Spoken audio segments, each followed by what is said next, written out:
Alright, hello again to anyone watching these Kaijudo videos. Today I am here with the multi-civ portion of the Kaijudo Eye of the Storm unreleased set review. So this portion of the review I think is going to be one of the more difficult ones, just because it's filled with these vortex evolution creatures with all these unleash effects, and they're very difficult to digest and really try to analyze and break down compared to a lot of other cards. There's a lot going on with them, so I'm going to do my best to try to parse through some of these cards, but I fully expect to be off on some of these evaluations and not really getting these cards to begin with. So this would be a great video for feedback if anyone has their own ideas on these cards, especially. Um, in general, I think these vortex evolutions, like, they look really powerful, they look really good, but sort of vortexes themselves have kind of proven to be cards you have to take a step back from, and really it's maybe a little bit easier to kind of dismiss some of a lot of the downside that comes with these multi-civ cards that require two baits to go into them. Like, there's a lot of things going against vortexes from the get-go, and some of that can kind of be forgotten about when you just look at how powerful some of the effects are. But yeah, we'll do our best to break down these cards. It might be a little bit more of an in-depth, long-winded discussion here, because there will probably be a lot to talk about. So with all that said, we'll get started with the first card, Spellsworn Paladin. So it, of course, is an Enforcer Aquin, 4 mana, 6,000 power, double breaker. Evolves on 2 of any combination of light and or water creatures, and it has the Unleash effect. So all of these cards will unleash the same way, where you check the card you unleash with. If it's light, you get one effect, and then if it's water, you get the other effect. Of course, if it's a multi-civ, you would get both. So the effects in this case are corresponding to light. You return a spell from your discard to your hand. If it's water, you may cast a spell that is level 7 or less from your hand for free. So this card, as far as these are concerned, this looks like one of the weaker ones for sure. I would have to think, like, I'm like, I don't really see the appeal here. Like, you would have to somehow, like, if you want to play this on curve, especially, like, if you're returning a spell, like, how are you curving into this with, like, a spell? Like, unless you're just buying back, like, a Gargle Vision or something ridiculous like that. Like, so this is maybe more of a late game card. But if it's more of a late game card, like the second effect, the water effect, you may cast a spell that's level 7 or less from your hand for free. That seems like a very tempo based approach, where you're trying to, like, rather than just waiting till the late game and casting your Terror Pit, you're wanting to play this Spellsworn Paladin, somehow, like, evolve into it early, and then leverage all that extra mana you get when you cast this spell for free. And it feels like a lot of hoops to jump through just to generate some extra mana to cast, maybe like a Piercing or Bone Blades or something like that comes down. There aren't a ton of, like, payoffs at 7 mana in terms of spells that I could really think of that are super good to use with this. Like, there's Emergency Teleportation, which is like bounce 2 things, but that doesn't seem like something I would be too interested in building around to try to facilitate. Like, I don't think any of, like, the invincible or, like, the absolute spells, Swift Regeneration, all that kind of stuff, like, those are all too expensive to use. Skull Shatter's too expensive to use, so I don't really see, like, the appeal to the spell effect. And then again, just returning spells from your discard pile to your hand is just not, like, a great card advantage effect, because that part of it doesn't actually generate, like, extra mana. Like, you're getting a spell back from your discard pile, but then you still have to cast that spell later in a future turn, unless you're just going to cast it off of this Spellsworn Paladin. But if that's the case and it's buying back a cheap spell, you're not actually getting that much extra mana to begin with. Like, if you just cast, like, a 2-drop, and then you cast a Logo Scan, and then you cast, like, some 4-drop, and then you play this Spellsworn Paladin, like, you get some extra mana, but you're just casting, like, a cheap Logo Scan for free. And it seems like a lot of hoops to jump through for a 6,000 power double breaker that can die to Bone Blades, and that gets trounced by, like, every other evolution creature out there. This card just gets destroyed, in my opinion. Like, it's not a good card advantage piece, not a great tempo piece, because, like, the reward of 7 like up to 7 extra mana is not worth like investing your whole board position into it. Like, yeah, I just don't see this card being good at all. I don't really see like any of the combo potential with it either.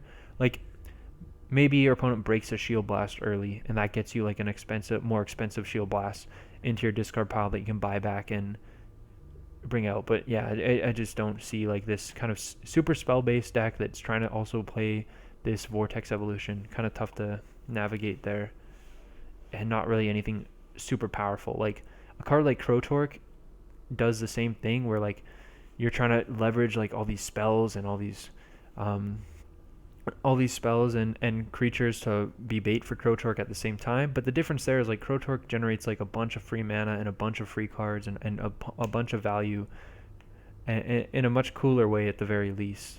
Whereas like Spellstorm Paladin is just kind of lame. Next card here we have Alcadius Vengeance Archon. So Skyforce Champion, Shadow Champion, 2 mana, which is pretty absurd. Vortex, so put on Light and Darkness. And this one is Unleash, and if the card was light, you tap everything your opponent controls, and if it's dark, you get to kill a tapped creature your opponent controls. So this one plays really well if your opponent is, or if you unleash a light-dark multi-civ, which can be done pretty early, or pretty easily. Like there's plenty of playable light-dark multi-civs. Like there's Stingwing, there's Targusher, there's Spire Puppet, so there's a bunch of different like mid-rangey control-y stuff that you could use with Alcadius. So I think this is a pretty strong card.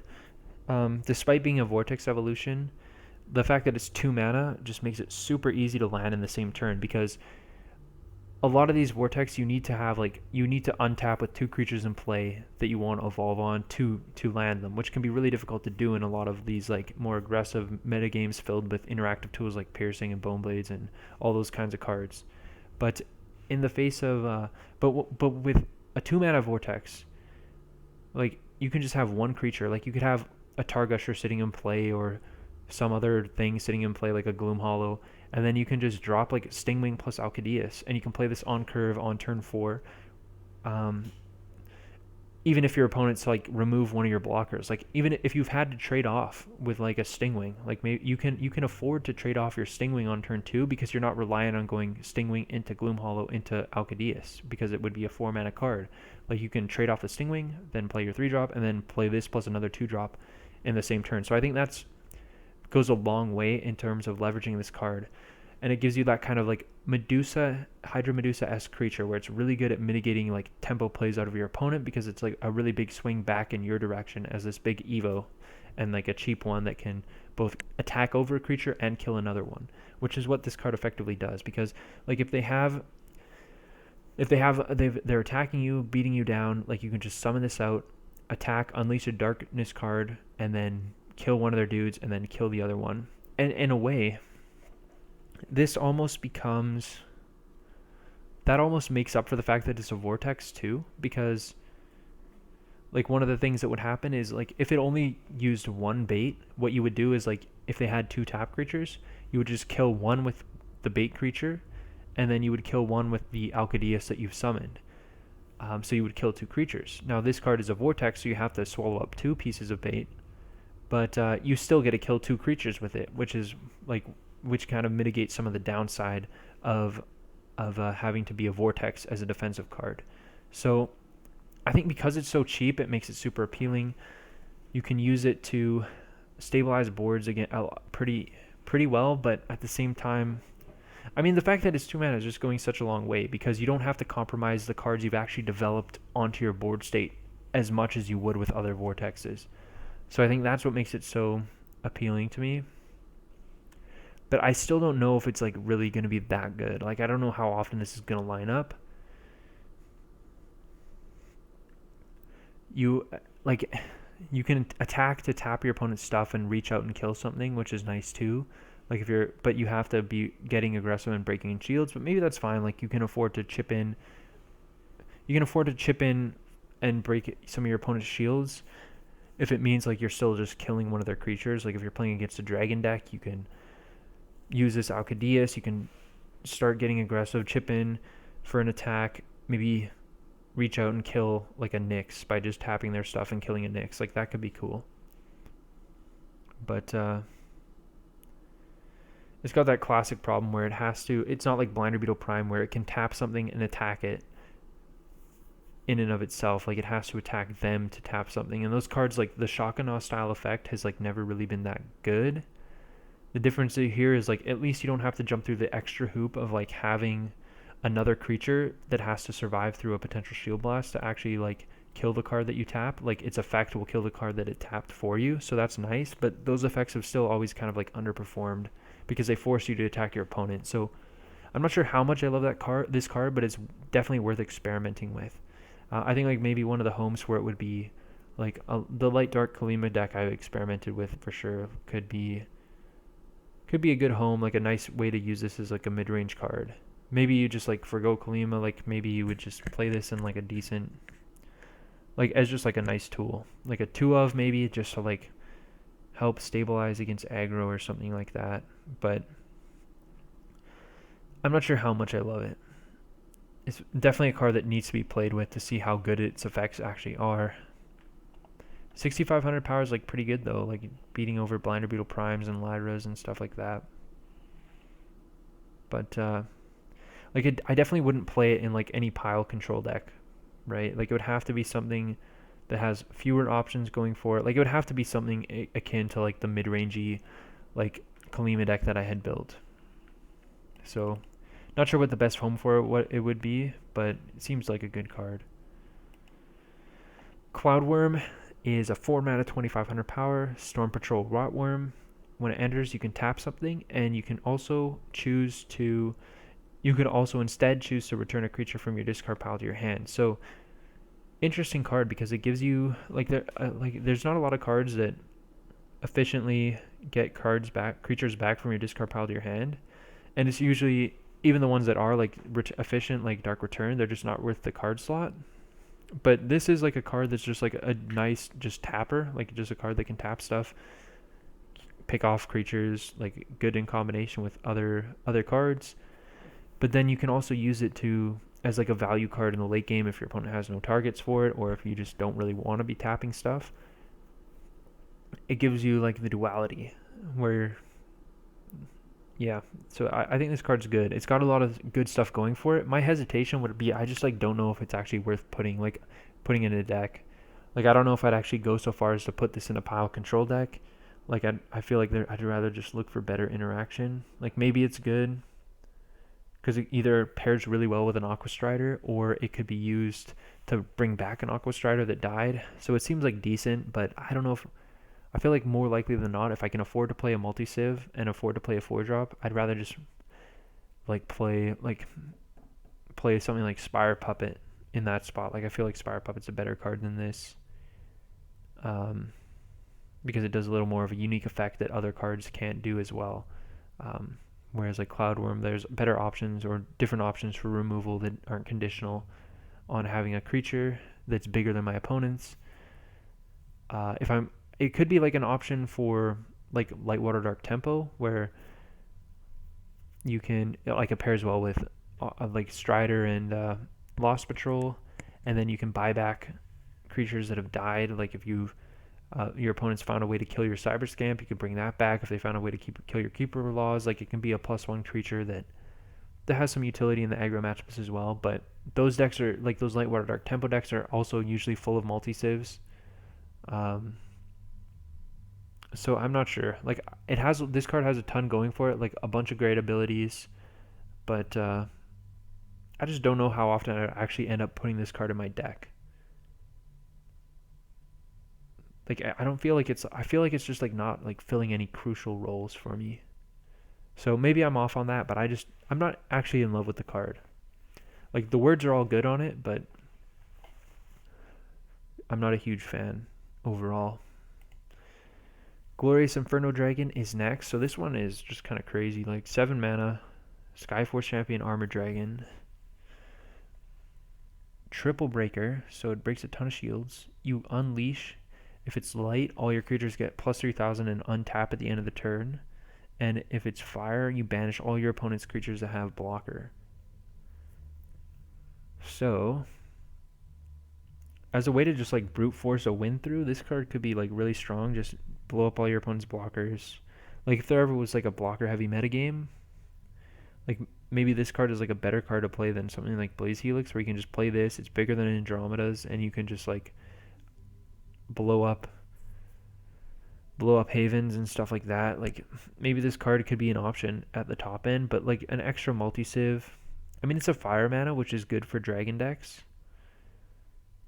It's huge. It's like a giant triple breaker, but I don't know. Like if you evolve on like a Lux and like a Herald that have like served their purpose, you can just play this and like break the rest of their shields out of nowhere, blow up like havens and stuff. It seems okay, but I think like the important thing here is like it seems like great as like a finisher because it comes down as like a fast attack triple break.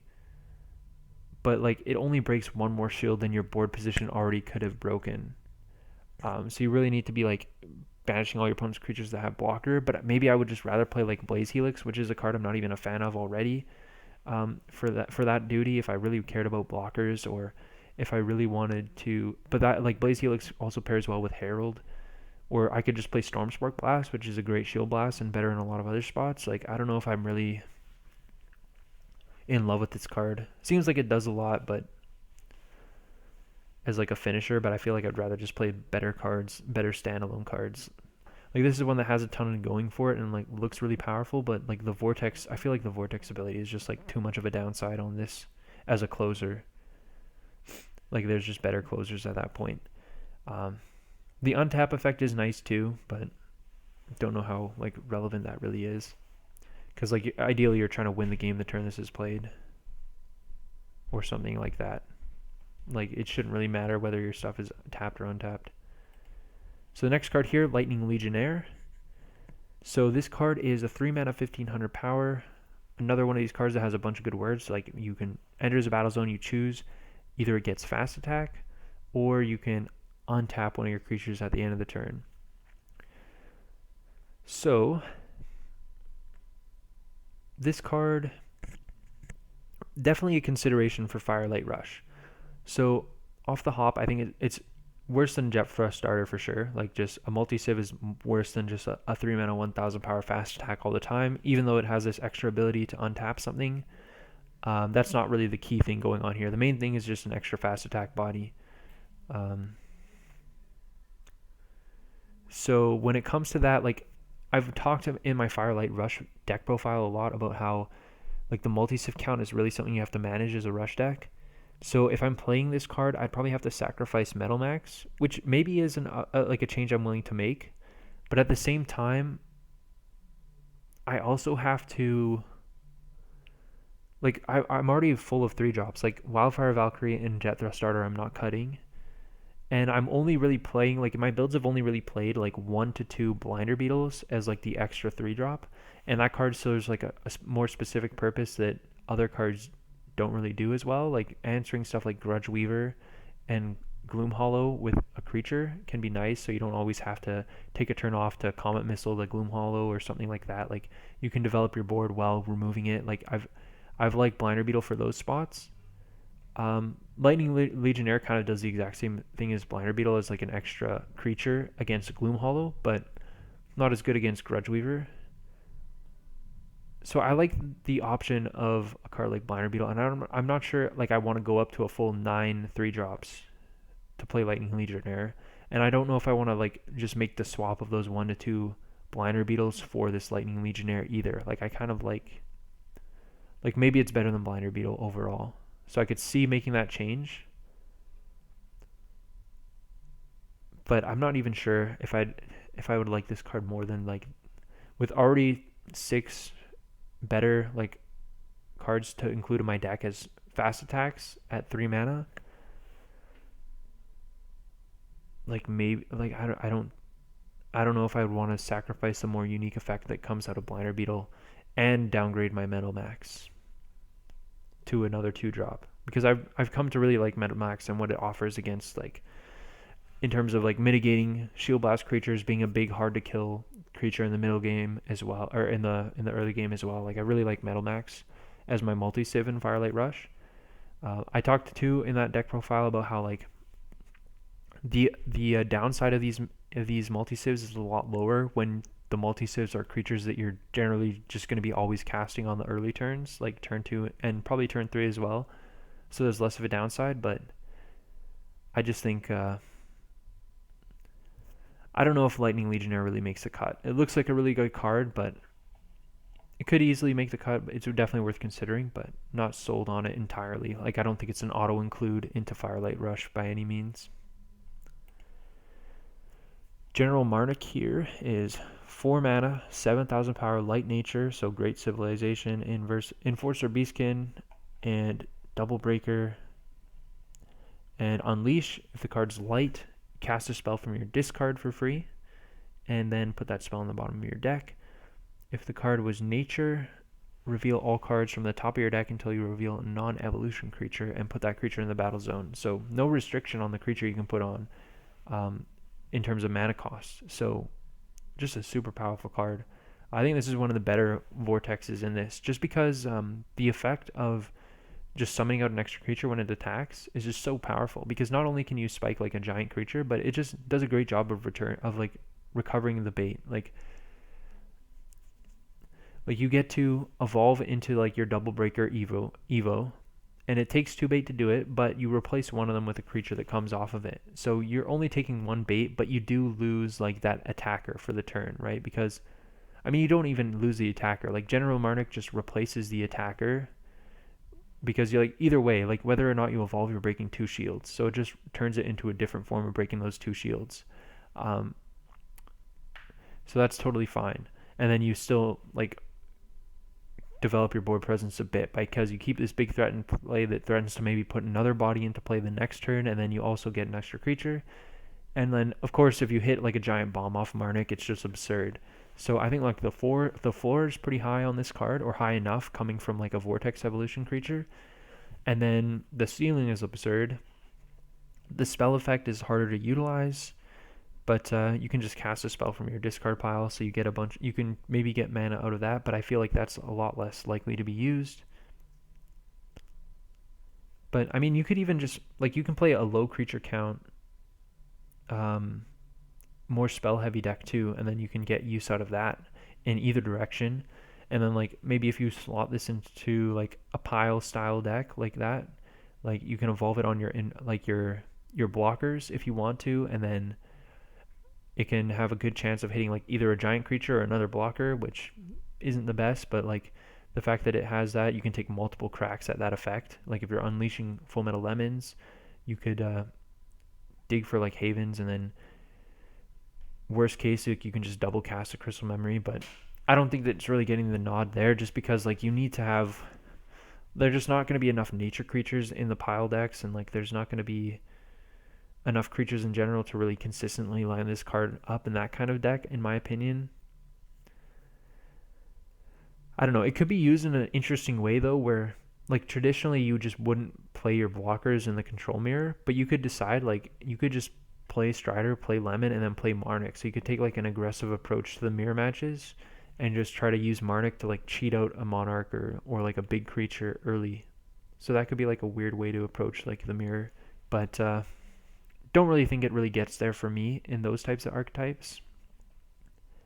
It looks like just, I mean, it's also hard to slot into like these light water nature tempo decks that kind of exist as well, or like these light nature decks, just because there's already so many good multi-civs in those decks, like Swordhorn, Homunculon, Piercing, even Aqua Strider. Like there's so many good cards that you'd want to include that are multis. Like you're having to sacrifice something. Like you probably find sacrificing like a couple copies of Homunculon and stuff like that. So you can probably fit it, but it definitely can be maybe lead to a clunky deck if you don't balance that properly.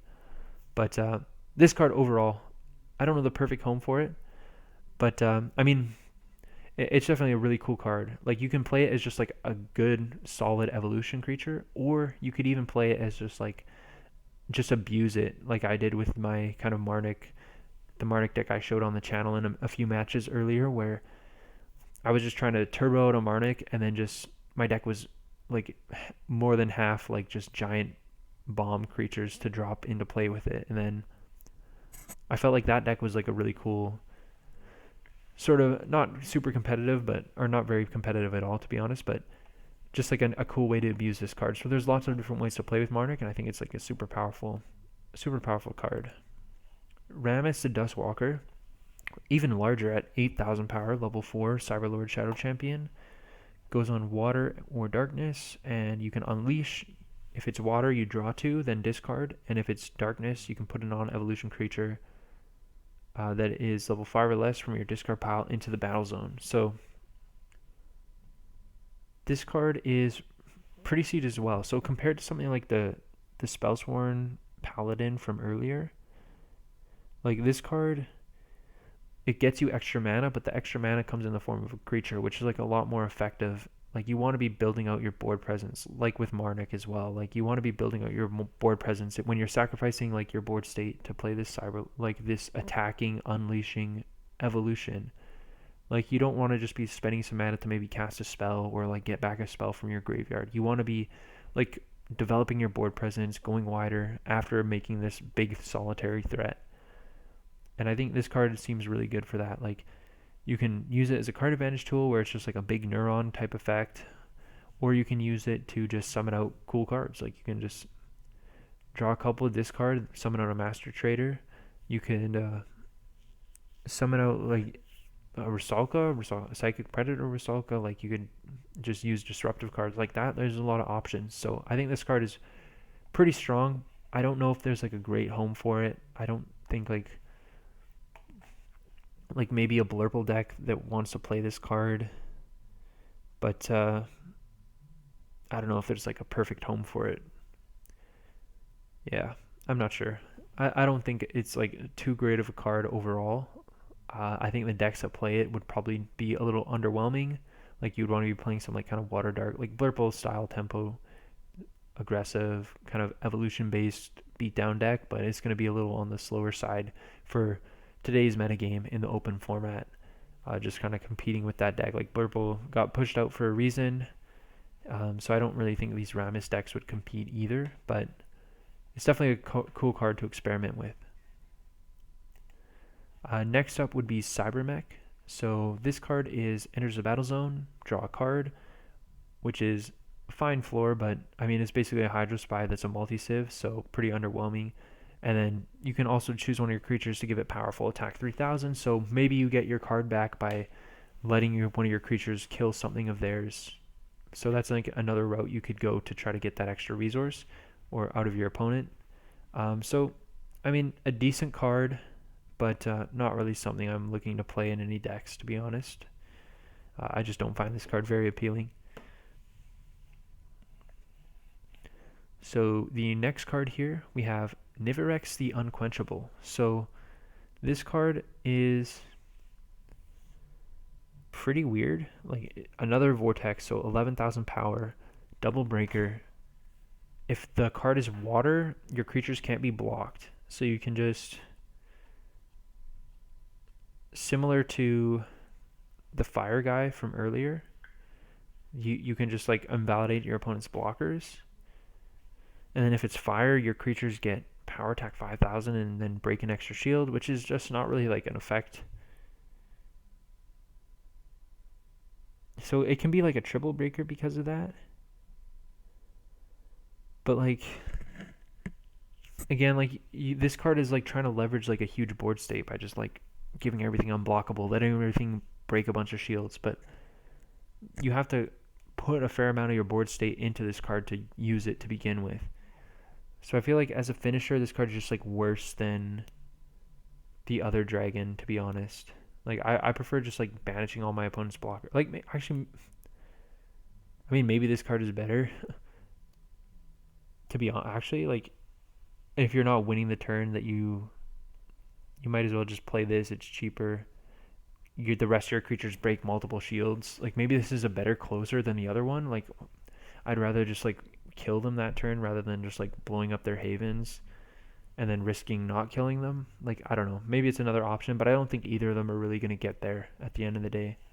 Fire water is like a better mana though, like, and it is a dragon as well, so if you wanted to slot it into like a dragon deck, I don't know, this kind of card, like it's just too bad. Like multi-civ, Like Vortex, like it's just probably not getting there. Its abilities are underwhelming. Next up we have Cyber. So Cyberlord Beastkin, some good typing. 3 mana, 2000. Choose one of your creatures, can't be blocked, and one of your creatures gets plus 3000 power. So this card is like, I mean, tacking on the plus power ability to creatures is nice. Water Nature doesn't have like the deepest pool of good multi-civs either. So if you're playing like a straight up mono nature deck, there's not, or water nature deck, there's not a lot of competition in the multi-civ slot. But if you're playing light water nature, that's not really the case. This card's probably not making the cut. So, I'm not super into this card. Yeah. Like giving something unblockable or is like kind of nice in certain spots. Giving something a power boost is kind of nice in certain spots as well, but not great because again, it's kind of a situational ability. Not really into this card too much. Like, yeah, like maybe like if you really need to enable the unleash of the next card I'm going to talk about, like King Arboreus, if you really are looking for water and nature multi-civs, maybe you have to play Cyber to enable that because there aren't a lot of good options. Like you would play maybe Wavebreaker Tribe, if that's the name of it. Yeah, Wavebreaker Tribe. And maybe you have to play this card too. Like, I don't know exactly. But that's probably the only redeeming thing about this card, to be honest. Like, it's got some decent effects, but not great effects. So King Arboreus, I think, is actually seems like one of the better cards too. Like this is a Vortex Evolution. It's level 5, so it doesn't die to Bone Blades like a lot of the other cards here. 9,000 power, very large. Like beats over Anjak. So it does, or more importantly than beating over Anjak, it doesn't get beaten over by Anjak, which is like a big problem because a lot of the time, like either your creature dies to Anjak and you lose the game because of it, and then you just fall behind to that Anjak, or your creature's big enough that they can't kill it with Anjak, and you get to beat them over the head with your evolution first. So that's kind of like how you play, because you're not really wanting to trade Anjaks or trade into Anjak or beat over Anjak and let them untap. Like usually you just fall behind when you make those lines. So, but it's still really important that you don't die to Anjak. So, King Arboreus here, Leviathan Colossus, 5 mana, 9k, double break, Water Nature Vortex, and if the card is water, you draw 2, which is nice. It gets you back extra resources. Of course, that alone doesn't make up for, like that makes up for the cards you invest into it as a Vortex, but it doesn't make up for the board presence. But luckily, if the creature was nature, you could put a non-evolution creature that's level 6 or less from your hand into the battle zone. So this card lets you just drop a big creature. Like this card seems really good. Like it's just a huge tempo swing. If you're ever like I said, this is a reason to be playing something like Cyber, just because these combinations in tandem. Like if you invest your hand into your board state to curve out into King Arboreus. King Arboreus might have to be like the last card in your hand, especially if you're going first. Unless you're playing things like maybe Titan Caller to dig for this King Arboreus. Like you could probably find ways to do this and set this up in an effective way. But this card seems like a great card, and if you can combine the abilities, like you're drawing cards, fueling future turns, maybe fueling another Arboreus that you can set up, like this card seems really powerful. One of the things that's weird about it though is like it does push you in a direction where like this is maybe one of the few evos you want in your deck. Like you don't want to be playing like the mono nature style where you're just full of evos, because you want to have a lot of like big things to put in to really take advantage of this effect. Like you want to be playing stuff like Finbar and Lyra even, or maybe other options. Maybe you don't want to be playing light. Maybe you want to be more focused on water nature. But I mean, this could even be slotted into like a light water nature tempo deck. Like maybe you move away from Blinder Beetle Prime and go towards King Arboreus instead. Maybe when you do move away from Prime, you move more towards Lyra as a result. Like maybe you play this instead of Hive Queen and those kinds of archetypes. It comes down earlier, which is nice. You can even drop in stuff like Broodmother to draw even more cards. So I think this card is really good. One of the more appealing ones, for sure. The only question I have is like how, like you definitely don't have to use both effects, especially if you are generating extra resources by playing stuff like Titan Caller or and to dig for like like if you fill your deck with a bunch of like 6 drops with 6,000 plus power, and then King Arboreus, like you can use Titan Caller to good effect to enable that and generate extra resources, so you don't have to rely on having both effects at the same time to really utilize this card. Because I think just unleashing to draw 2 as a 5 mana 9k double breaker that's a vortex isn't really worth it. Like I feel like you need to be getting that extra creature into play to really use this to make this card worth playing. So I feel like, yeah, you would want to probably be playing a number of water nature multis. So not sure what the best build of this would look like, but like I said, like you would probably want to be maybe lower on evolutions, have this be one of the few evolutions, and then fill it with a bunch of other bigger level 6 creatures that can be put into play off of its effect. So like I said, like the best home would be maybe like a light water nature tempo deck, or some kind of something akin to that that might just be water nature that aims to have Arboreus be its like one really robust threat as an evolution, kind of like replacing Hive Queen almost, and then yeah, using just the traditional tempo tools outside of that. But kind of tough to fit it all because you have to find a way to play King Arboreus. You probably want to find a way to slot in some water nature multi-civs that don't really see play in those decks. And then that supplants a lot of the stuff I talked about earlier. Like you're probably having to cut Homunculon entirely, which is totally reasonable. But you still want to play. You probably still want to play Piercing. You probably still want to play Swordhorned. So it's kind of tough to fit all of that. Like maybe you just have to play like 3 Waved Breaker Tribes, and that's about it for water nature multi. So you don't have this consistent ability to use both effects at once. So yeah, it seems tough to facilitate to its maximum in like a competitive deck, but it seems really good. Furnace Crawler, one of the more underwhelming looking vortexes, but maybe it's not terrible. Like it's 7 mana, 8,000 power. Check the card you unleash with. If it's darkness, target enemy creature gets -4, and then you can also unleash if it's fire. You banish target enemy creature that has power 5,000 or less. So ideally, you would kill like 2 smaller creatures, but the problem is by like 7 mana, like either those creatures have like evolved into, like they've evolved into giant like evolutions by then. So like picking off smaller creatures. I mean, 5,000 power and 4,000 power isn't necessarily small. But I just don't know the home for this. Like Fire Dark is traditionally like just not a heavily played combination, and I'm just not like playing this card in an Agorix mid-range deck or anything like that. Like I just don't really see the home for this card, and it seems a little bit too underwhelming as like a win condition. Yeah, like being able to like turn the corner while picking off like a couple smaller creatures or mid-range creatures just doesn't seem that appealing to me.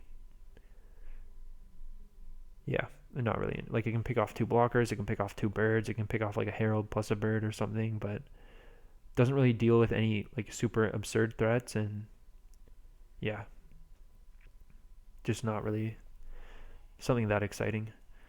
Apocalypse Knight here is 4 mana, Shadow Champion Colossus, Darker Nature, and then 6,000 power. If the card unleashed was Darkness, each enemy creature gets -2,000. If the card was Nature, each of your creatures gets +2,000 and can't be blocked by creatures that have less power.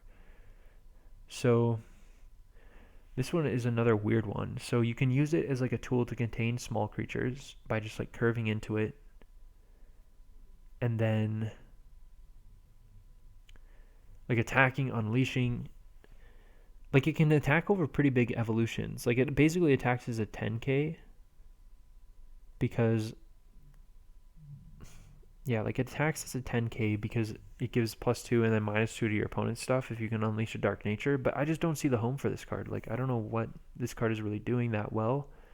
Like if your opponent's playing like a low to the ground aggressive deck and you want that kind of barrage style effect or suffocate style effect, but then you're playing a creature heavy deck, like maybe it's a nice tool here and there to slot in. Like if you're playing again like some kind of Kolima deck that's maybe more creature heavy, you could use this as a way to deal with like a wide board while also like killing a big creature at the same time. But it just doesn't seem worth investing into this card. I'm not a super big fan of it. I just don't think it really, like, most of these Vortex, like, they look powerful, lots of stats, lots of effect, but I just don't think like the play patterns with this card are actually like really positive or something. Like, I just don't think these cards are really worth putting in your deck at the end of the day. Like, they're just too hard to line up. Multi-Civ, Vortex Evolution. Yeah, just like they're powerful, but just usually too inconsistent and not really. They don't really get too much out of these effects consistently enough that they're worth playing. Darkwood Tribe is. This is a card. The more I've looked at, the more I've like fallen in love with this card. I think it might be my favorite card in the set. Don't think it's like I definitely don't think it's the best card in the set, but I actually really like this card. So it's a 3 mana, 3,000 Dark Nature Multi-Civ Rotworm Beastkin.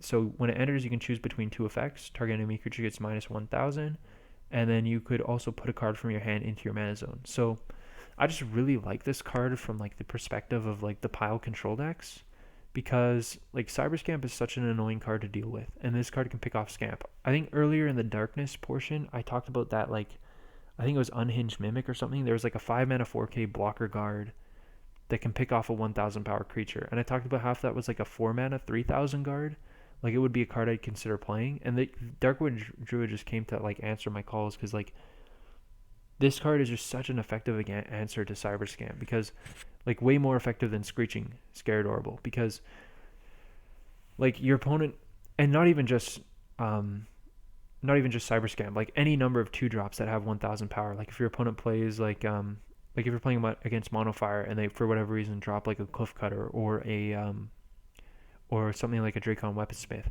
if you're going first, like you can just draw Darkwood Tribe and they don't have a chance to evolve that creature. They don't have a chance to attack with that creature. It just comes down and immediately kills them. So like even if your opponent goes like 1-drop into Blaze Belcher and they're going second, if you play Darkwood Tribe on turn 3, you pretty much just win the game, because now like they play a 3-drop and maybe they attack with like Jet Thrust plus Blaze Belcher, but now Darkwood Tribe just gets to kill a creature every single turn.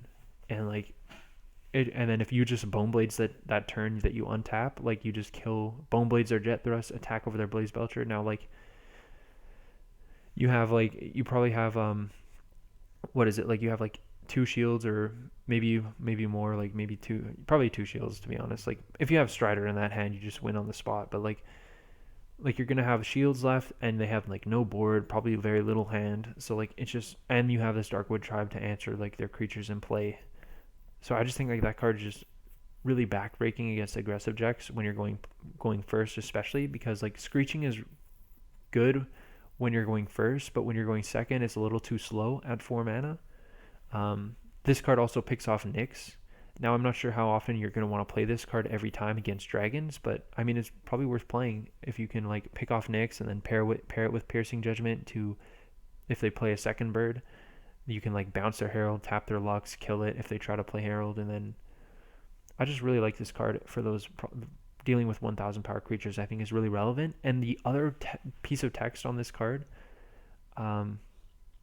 the other part of that too is, sorry, going back, was Cyber Scamp. Again, such a difficult card to deal with against a pile, and it can shut them out. And like this card can just kill it going first. Like going first, you can just pick it off right away without even have to worry, and then you can immediately start like untap and start Reap and Sowing before they even play Keeper of Laws. Because part of the problem is like they play Scamp on turn 2, and then like you don't really have the opportunity to mesmerize at that point. Like even if you're going first, like you can't mesmerize on turn 3 to take the Keeper of Laws away, because now they're just going to get another Scamp.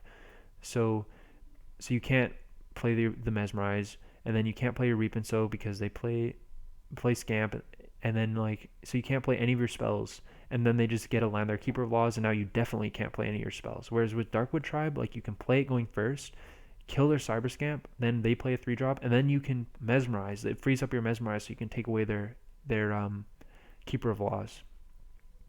And then even if you're going second, again, like you can pick off like that. You can pick off the Cyber Scamp, and then you still have a creature in play that can answer like future things from your opponent. And then even though they get to play their Keeper of Laws before you might get a chance to mesmerize it out of their hand, or maybe or anything like that, you can still.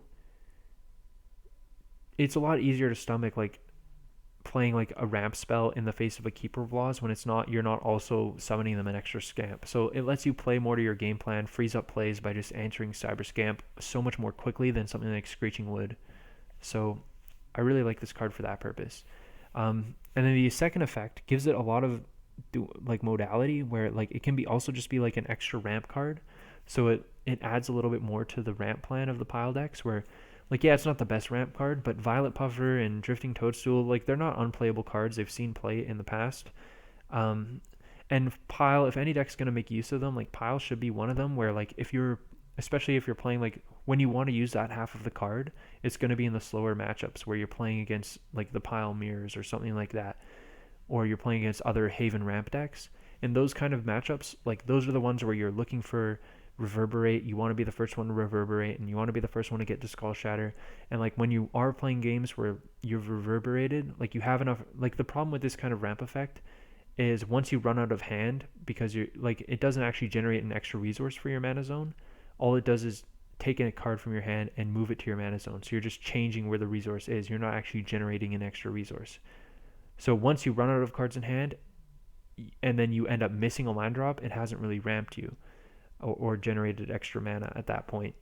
But if you're playing a game with Reverberate, you draw 5 extra cards or whatever, that's not really the concern. You're going to be able to hit all the land drops you want, so it is much more of a ramp card in those games. So because of that. So I think that kind of effect, the modality at the very least, like it is very appealing. Getting to add a few more ramp cards to your deck, getting add a few more cheap removal cards to your deck, creature-based removal at that is really nice. On top of that, Dark and Nature are some of the lower card counts as far as civilizations go when you're looking at the pile decks. Like they're a little light on nature cards to consistently cast Sprout in the matchups where you want to aggressively ramp. So even if this card could be a ramp card, it can also just unlock the ability for you to cast your Reapinsos and Sprouts, which are your good ramp cards. So that's valuable in and of itself. This card can also, and then like unlocking darkness is also really important to be able to consistently cast Mesmerize. So upping the darkness and nature count when your deck is super light heavy.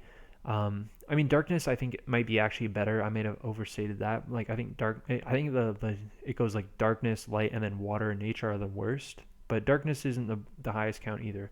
But nature is definitely on the lower end. So I think Darkwood Tribe is just, the more I've thought about it, the more I've like really fallen in love with this card, and like I think it could fill a hole for the pile decks. But with all that said, it would need to be tested. But I think it solves some key issues and just is such a great anti-aggro card in my mind. Like even the ramp effect, even if they don't have 1,000 power creatures, just like the ramp effect on a body. And like when you're playing against aggro too, like what I talked about earlier, where this ramp effect isn't real ramp if you run out of cards in hand. When your opponent's playing an aggressive deck and breaking your shields, it's kind of akin to that reverberate style game where you have so many cards in hand that it very much acts like real ramp, because you are just effectively generating an extra resource. Because yeah, you're just moving a card from your hand to your mana zone, but you're moving a card from your hand that you never would have cast anyways. So it's almost like that card wasn't there, and now you turned it into a mana. So it is kind of almost a virtual card advantage in that sense, and it's virtual ramp, and it is much more of realistic ramp in those kinds of games. So because of that, like even that effect, if they don't have targets for the minus 1,000 power, just being able to play a body that can test early creatures, like if all their creatures have 2,000 power, you can still just play this as a 3,000 power creature to trump those 2,000 power creatures. And then you can also ramp into like a 5-drop, and then you can, or even just like you can just hit your Lyra a turn earlier. You can hit your Mana Storm and try to generate extra mana to get to an Andromeda faster. Like I just think such a good anti-aggro card, and shores up some of the counts of the deck in terms of civilization. Adds a little bit more to your ramp plan and the control and like Haven matchups and all that sort of stuff. I think this card is really good. But I guess it would remain to be seen. It is a little bit of a situational card maybe, so I don't know. But I like the card a lot. The final card here we have is Magma Blast Mammoth. So the final of these Vortex Evolutions, so it's 4 mana, 8,000 power, Fire Nature, Double Breaker. So pretty big. And then check the card you unleashed. If it's fire, that creature gets plus 7,000 power. So you could just unleash this and attack over whatever the heck you want. 15,000 power is massive. You could also buff another thing and attack over 2 untapped creatures regardless of how big they are.